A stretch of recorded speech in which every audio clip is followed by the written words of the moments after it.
Абай Құнанбайұлы. Екінші қара сөз.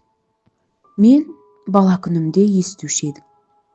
Біздің қазақ сартты көрсе күлуші еді.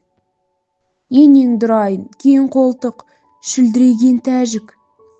Арқадан үй төбесіне саламын deyip, қамыс артқан, бұтадан қорыққан. Көз көргенде әке, үке десіп, шығып кетсе қызын боқтасқан. Сарт-сұрт деген осы деп, ноғайды көрсе оны да боқтап күлуші еді. Түйеден қорыққан ноғай атқа мінсе шаршап, жаяу жүрсе демін алады. Ноғай дегенше ноқай десеңші. Түккен қай келмейді. Солдат ноғай, қашқын ноғай, башалшық ноғай деп. Орысқа да күлуші еді. Ауылды көрсе шапқан, жаман сасыр бас орыс деп. Орыс ойына келгенін қылады деген. Не айтса соны ұнатады. Ұзын құлақты тауып бер депті деп. Сонда мен ойлаушы едім. Ей, Құдай-ай! Бізден басқа халықтың бәрі ант тұрған. Жаман келеді екен. Ең тәуір халық біз екенбіз деп. Әлгі айтылмыш сөздерді бір үлкен қызық көріп, қуанып күлуші едім. Енді қарап тұрсам, сарттың өкпеген егіні жоқ. Шығармаған жемісі жоқ. Саудагерінің жүрмеген жері жоқ. Қылмаған шеберлігі жоқ. Өзіменен өзі әуре болып, бірменен бірі ешбір шаһары жауласпайды.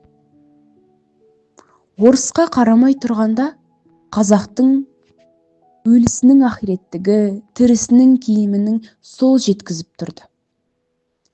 Әке балаға қимайтұғын, малыңды кіреліп, сол айдап кетіп тұрды ғой.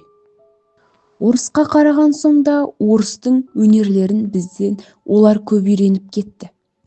Үлкен байлар да, үлкен молдалар да, ептілік, қырмызылық, сыпайылық бәрі соларда.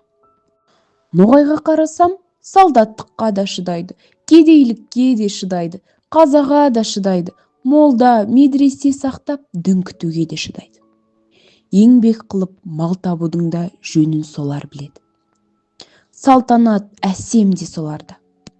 Оның малдыларына, құзғын тамағымыз үшін бәріміз жалшы, біріміз қош алушымыз. Біздің ең байымызды сәнің шақшы, аяғың білән пышатырға қойған идан түгіл шық, сасық қазақ деп үйінен қуып шығарады. Оның бірін бірі қуып, қор болмай шаруа қуып, өнер тауып, мал тауып, зор болғанды қасері. Орысқа айтар сөз де жоқ. Біз құлы, күні құрлы да жоқпыз. Бағанағы мақтан, бағанағы қуанған, күлген сөздеріміз қайда?